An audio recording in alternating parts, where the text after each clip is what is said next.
సాగుతున్న యుద్ధ నేపథ్యంలో దేశంలో హోటల్స్, రెస్టారెంట్లకు కష్టకాలం మొదలైంది. వాణిజ్య వంట గ్యాస్ సిలిండర్ల కొరత ఏర్పడింది. సరఫరా గణనీయంగా తగ్గడంతో బెంగళూరు, ఢిల్లీ, హైదరాబాద్, ముంబై వంటి పెద్ద నగరాల్లో రెస్టారెంట్లు, హోటళ్లు మూతపడే పరిస్థితి వచ్చింది. ఇప్పటికే కొన్ని ప్రాంతాల్లో హోటళ్లను మూసివేస్తున్నట్టు యజమానులు ప్రకటించారు. గ్యాస్ సమస్యలు తీర్చాలని ప్రభుత్వాన్ని కోరుతున్నారు.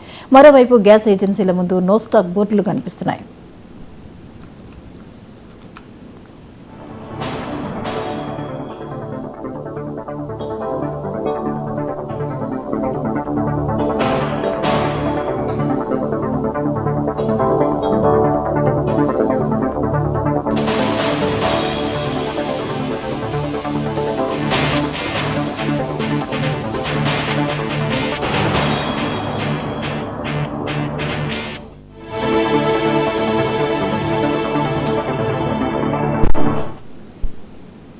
అయితే డొమెస్టిక్ కనెక్షన్లు ప్రాధాన్యత ఇవ్వాలని కేంద్ర ప్రభుత్వం గ్యాస్ ఏజెన్సీలకు సూచించింది. హోటల్స్, రెస్టారెంట్లలో వాడే కమర్షియల్ సిలిండర్లకు తాత్కాలికంగా పరిమితి పెట్టింది. ఎల్పీజీ బుకింగ్ వ్యవధిని 21 రోజుల నుంచి 25 రోజులకు పెంచింది.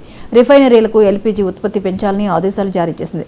పెట్రోల్, డీజిల్, ముడి చమురు, వంట గ్యాస్ సరఫరా విషయంలో ఆందోళన అవసరం లేదని కేంద్రం స్పష్టం చేసింది.